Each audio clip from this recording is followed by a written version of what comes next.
प्रकृति ने हर जीव में एक भाव भरा है ताकि वो निश्चल ना रहे, कुछ न कुछ कर्म करता रहे, और वो भाव है भूख। संसार में हर जीव, हर पशु पक्षी प्राणी परिश्रम करता रहता है अपनी इस भूख को मिटाने के लिए। परंतु क्या अन्य जीवों की भांति मनुष्य की भूख भी पेट तक ही सीमित रहती? तन की भूख मिटाते मिटाते कब ये भूख मन और माया की तृष्णा में बदल जाती है पता ही नहीं चलता। और अधिकतर ये तृष्णा धन संग्रहित करने तक ही रह जाती।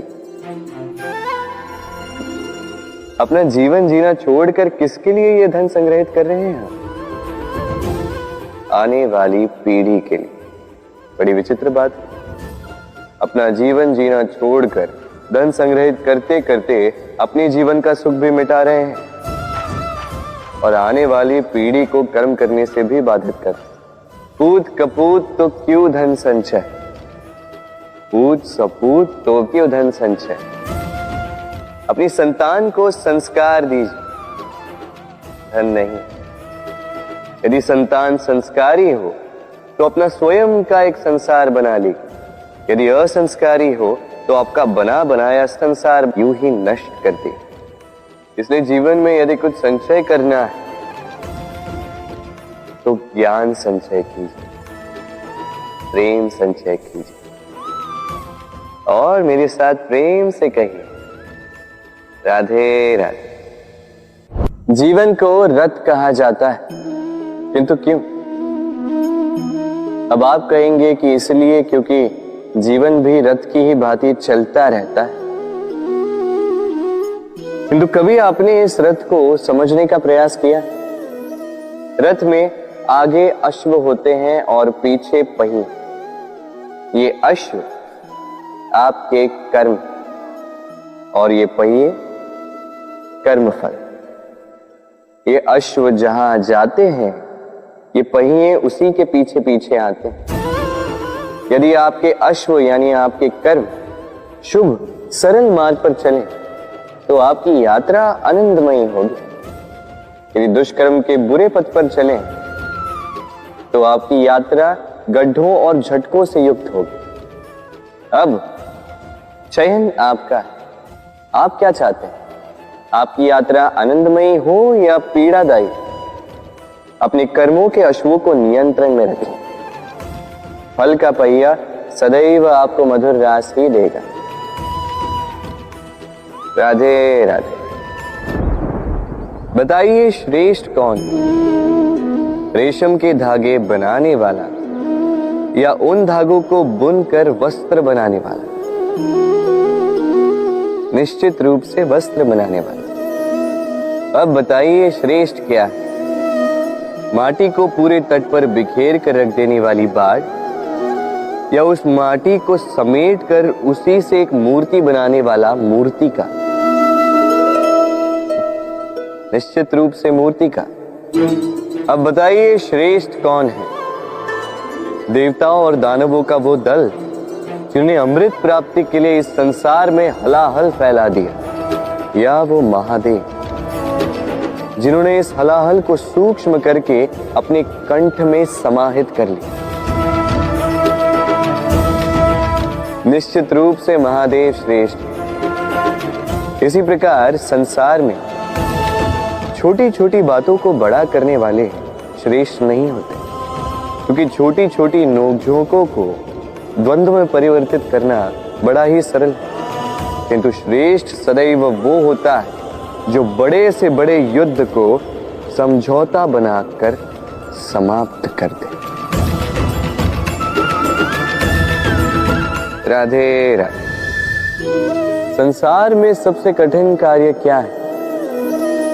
कोई कहेगा पर्वत पर चढ़ना, कोई कहेगा तैरना, कोई कहेगा उड़ना। किंतु क्या ये वास्तव में कठिन है? असल में देखा जाए तो बस ये थोड़े भिन्न है। जो कर्म हमारे लिए करना थोड़े भिन्न हो, हम उसे कठिन समझ लेते, जैसे तैरने की कला भिन्न है।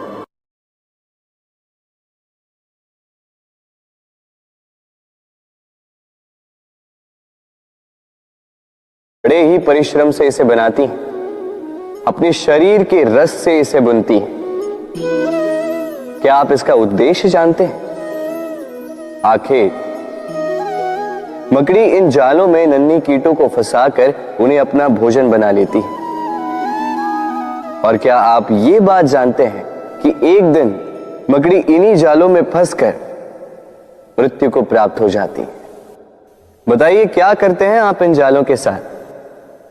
दिखते ही हटा देते हैं इनका अस्तित्व, है ना? दूसरी ओर चिड़िया का घोंसला। चिड़िया भी बड़े परिश्रम से इसे बनाती है, किंतु यदि चिड़िया इसे छोड़कर चली भी जाए, उसके पश्चात भी लोग इसका विनाश नहीं करते। कारण क्या? कारण यह है कि इसका निर्माण जीवन के संचयन के लिए किया गया था, आखेट के लिए नहीं। स्मरण रखिएगा, जीवन में आपका परिश्रम कितना भी अधिक हो, यदि आपका लक्ष्य शुभ ना हो तो आपको भी विनाश पाना ही होगा। तो सृजन करते रहिए और मगन होकर कहें राधे राधे।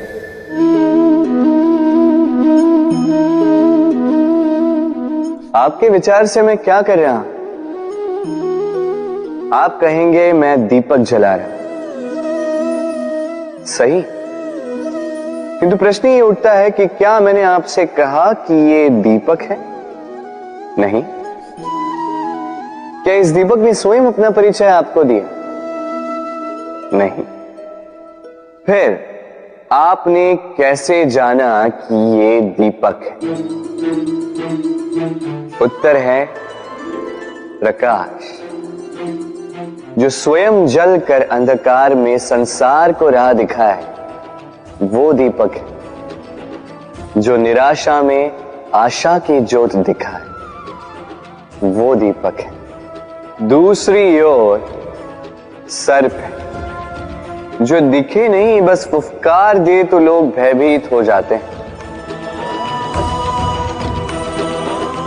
अर्थात व्यक्ति का परिचय उसके कर्मों से मिलता है, इसलिए आपको यह बताने की आवश्यकता नहीं कि आप कौन हैं। ये आपके कर्म ही निश्चित करेंगे कि लोग आपसे दीपक समझकर प्रेम करेंगे या सर्प समझकर भयभीत रहेंगे। राधे राधे। समय कितना विचित्र होता है।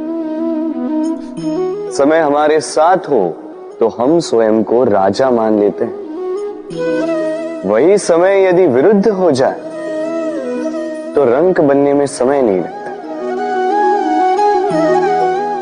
इसलिए मनुष्य की एक आदत होती है,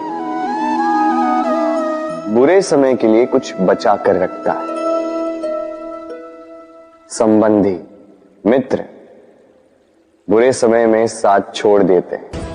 यश, मान बुरे समय में चला जाता है। तो व्यक्ति सोचता है क्यों ना धन संचय कर। धन का तो कोई मन नहीं होता जो समय आने पर बदल जाए। संसार कहता है कि धन का संचयन करते रहो, बुरे समय में काम आएगा। मैं कहता हूं शुभ कर्म करते रहो, आनंदित रहो, स्वयं पर और ईश्वर पर विश्वास रखो, बुरा समय कभी आएगा ही नहीं। राधे राधे। प्रकृति ने मनुष्य को एक विशेष शक्ति दी है, अन्य जीवों से अधिक शक्ति दी, स्मरण शक्ति। यही शक्ति मनुष्य को अन्य जीवों से भिन्न बनाती, इतिहास लिखने की प्रेरणा देती, ज्ञान को पीढ़ी दर पीढ़ी आगे भी बढ़ाती। और जो भूल जाते हैं, अधिकतर रूप से वो उपहास और दया के पात्र बन जाते हैं। परंतु क्या यही पूर्णतः सत्य है? नहीं। यही स्मरण शक्ति मनुष्य के विकास में सबसे बड़ी बाधा भी बन जाती है, उसके चित्त को दूषित कर देती है। बुरे अनुभव, किसी का दिया गया धोखा, किसी का किया गया कटाक्ष मनुष्य भुला नहीं पाता और फिर लग जाता है प्रतिकार में। पहले समय नष्ट करता है प्रतिकार की तैयारी में, फिर समय नष्ट करता है प्रतिकार का अवसर ढूंढने में। यदि संतोष पाना है, यदि जीवन में आनंद पाना है, तो स्मरण शक्ति का सदुपयोग कीजिए। अपनी स्मरण शक्ति को केंद्रित कीजिए केवल अच्छी बातों और अच्छी यादों की ओर। जीवन में प्रसन्नता आए। राधे राधे। मनुष्य अपने परिवार के लिए क्या कुछ नहीं करता, दिन रात परिश्रम करता है ताकि अपने परिवार की आवश्यकता पूर्ति के लिए धन कमा सके। परंतु क्या केवल